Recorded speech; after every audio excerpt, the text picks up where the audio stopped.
Welcome to the Bromley Adult Education College Digital Drop-In Podcast, getting you back to work with confidence.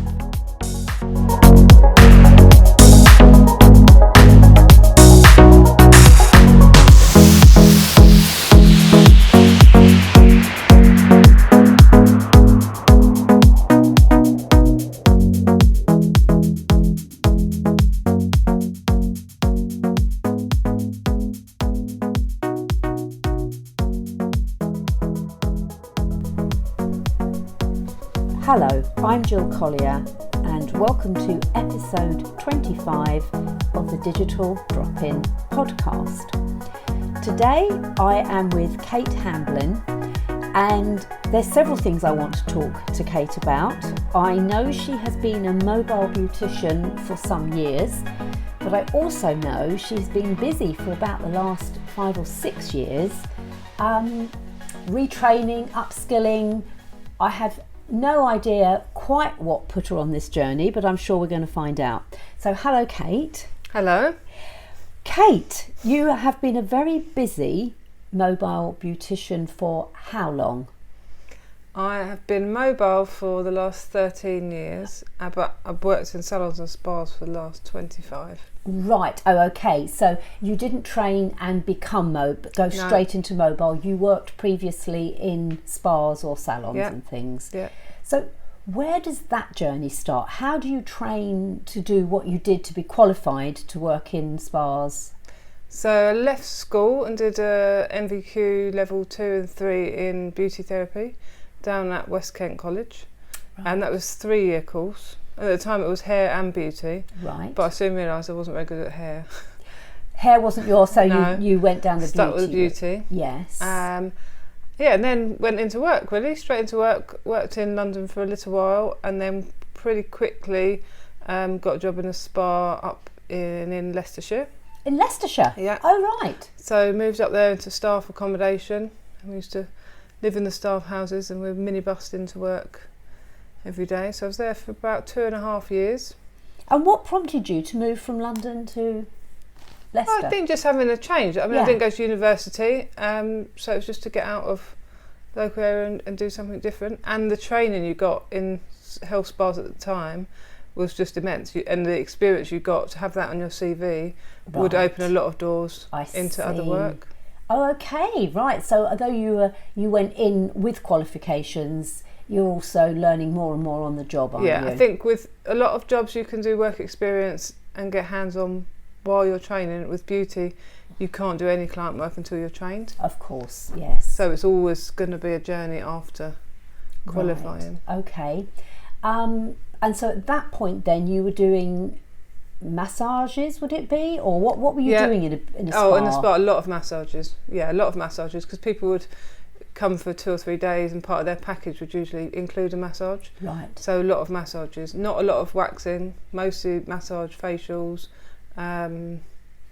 few manicures and pedicures, but then because they had swimming pools and jacuzzis and steam, a lot of the treatments you couldn't do alongside. So it was a lot of I say more relaxing treatments. Okay, so was this more of a hotel then, or yes, right, okay. Yeah, so it's like a destination spa,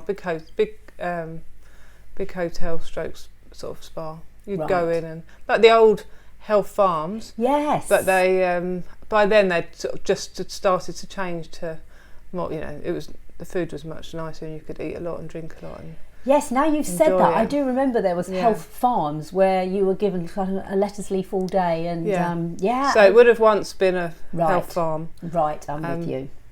So from that, you obviously came back down from Leicester.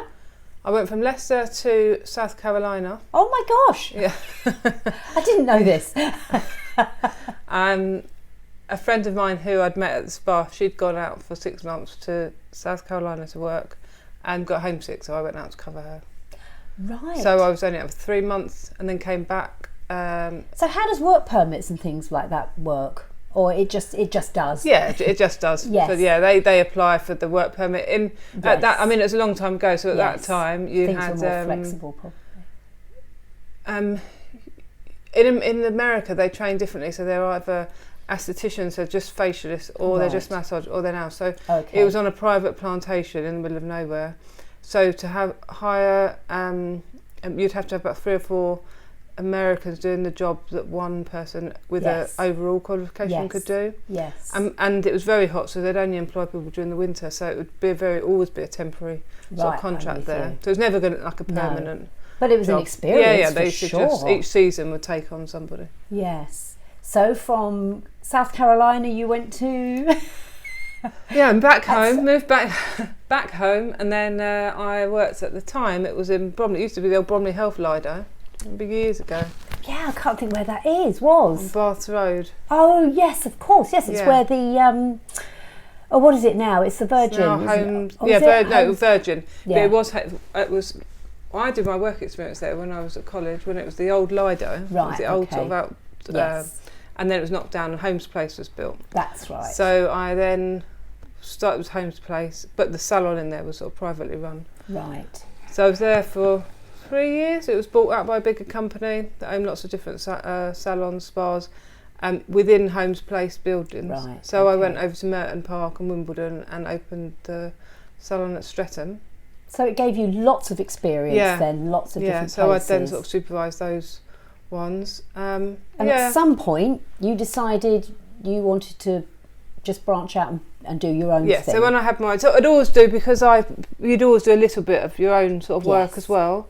And then I had my daughter, that's what happened. and everything changed a bit. Yes. I wanted to be nearer home and be a bit more flexible. So I went part-time in a local salon and then built up the mobile around that. And that's kind of what I've been aware that you've done for some years. Yes. And that presumably limits what you can do, does it? As in, if you're mobile, you are just doing predominantly facials, nails, facials, massage. You do the whole gambit. Threading, tinting. Oh right. Okay. Nails, gel nails. Oh, right. I don't do nail extensions. Some things are difficult. I dabbled in eyelash extensions for a bit, but soon realised that you need very good lighting. You do. Very good seating, and the glue's got to be at a certain temperature. So it just wasn't working. It just didn't work mobile. No. So some things you try and then realise that it's too difficult mobile. And it's also very time consuming, things like that, isn't it? Yeah. Yes. Yeah. So you know what works. Yeah, and over the years got used to what I need to sort of carry and minimise bags and. Yes.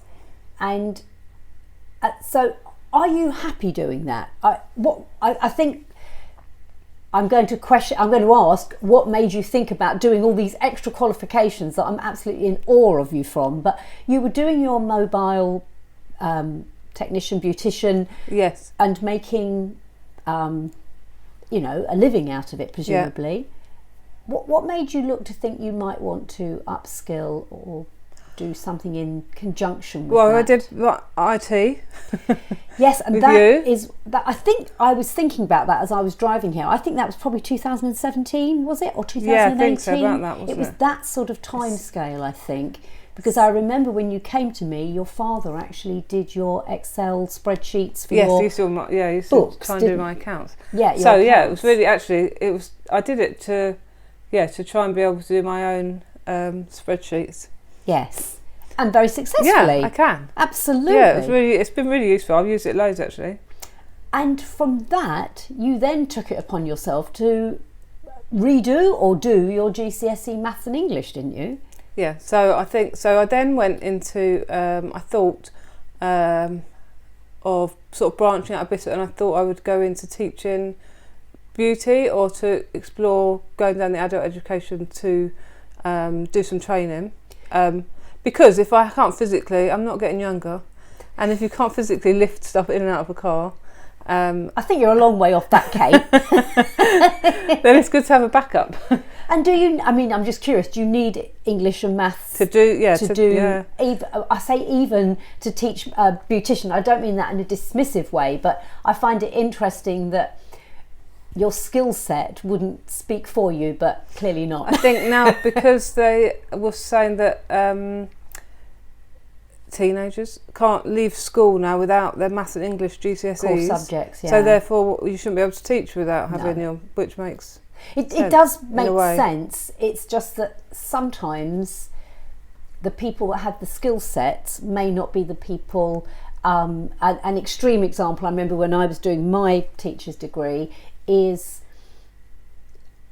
something like bricklaying, or something like, something quite a manual task. The best plasterers, bricklayers, that type of thing, are amazing at their job, but it's difficult to allow them to teach because they may not have the skill set to go and get a degree in teaching. Yep. So there is a kind of a disparity between having a skill, because yes, anybody can read up on a topic and teach it, but I think when you go to somebody, you're looking for the tips, aren't you? And so obviously, as an experienced beautician such as yourself, if you had have gone down that route of teaching it, people would be interested in the little hints and tips and things. Not necessarily maths and English GCSE. No. I mean, at the time it was really frustrating. Yes. Because I was like, I've got to do another 2 years of studying to get these qualifications. So you did those at Bromley Adult Education College, or your maths and English, or at Bromley College? Yeah, I did. Yes, I did them both there. Yeah, I did them both there. And this is my ignorance. I think you can get them for free, can't you? Yeah. If you didn't, I think if you hadn't got a C originally. Yes. Then you can. I didn't pay for them. Yes. So it was good. It became more of a personal challenge actually than having anything to do with the training. In the end, it was. Yes. Yeah. So it was. I think doing that course made me realise where I'd struggled in my own education, and at the time again I'd gone back obviously from sort of and had bereavement counselling, which then led to realising why my education might have been a bit sort of broken, and then as we then went into lockdown. Right. Yes, it's people's. I think we learn everything as we get older, and people's relationship with education can be just as difficult or easy route through life as any kind of relationship. It is a relationship, isn't it? And there can be so many reasons why that didn't work, because either the teaching methods weren't quite right for that child. Dare I say it, there can be, friendship issues in the class. There can be so many things that disrupt formal education. So by you going back and doing it, you did feel it was a personal challenge, did you? Yeah, I could have gone from thinking that, the max I could get was like an E and D's and E's in GCSEs to getting an A in English and a 5 in maths. So it was really like, it just made you sort of realise what you could do. Were you, I know I've experienced with other students, were you one of the students that actually ended up taking your GCSE maths the same time as one of your children, or not? Yes. Yes. I was, so then does there become, I'm not saying a competition, but did it feel a bit strange taking the same, did you have exactly the same papers as your child? No, I think I did maths the year before, because it was a bit like, well actually if I do that then I'll be able to maybe help them a bit. No, because I took the lower paper. By the time you get there, it's still so complicated. I think I did maybe the year before, and then I think I did English. I definitely had one of my students that was taking it exactly the same as their child. I think English and the was the year child still before. did better. Oh yeah, by must a grade. done better. No, there wasn't any competition. Right. But because lockdown hit and the beauty industry was completely shut down. Oh my goodness! So I never had it. So I didn't have a job. So this was in 2020. You have no job whatsoever. No job, no income. No income. I'm self-employed. There's no help. Was there any help? I don't know. It took maybe 6 months for them to announce any help for the self-employed. Yeah. And thank goodness I had done all my accounts and I knew how to do spreadsheets. Because if I hadn't, then there would be no help. You had to have had 3 years of accounts. So anyone new into the industry or newly self-employed was really slipped through, and they would have had no support. Most of the work I do is self-employed, and I chose not to take the handouts the first time round because I felt I didn't need it, or I didn't know how to do it. I don't know what I felt, but I didn't. But then, yes, you're quite right. By the time we got to help to hand out 4 and 5, I think that's when I did think, you know what, I am entitled to this. And you're absolutely right. You had to have been trading for more than 3 years. Well, we had bills to pay. I mean, there was no income. No. That must have been terrible for you. So this really affected, so you actually had supplies that have now gone out of date? Yeah, all the facial products were organic and they just all went out of date. So you would be told a date and you'd start to restock, and of course there was no income to be able to pay for all this new stock. Oh my goodness, Kate. So did that give you another impetus then to think, I need to look just at having just have a backup. Yes. And there's a big crossover between, going to people with beauty and listening to their stories and being able to support people in a different way. Yes. There's quite a lot of crossover between that. So you've done your English and Math GCSE, or in the opposite way round perhaps, and then, so now what have you moved on to?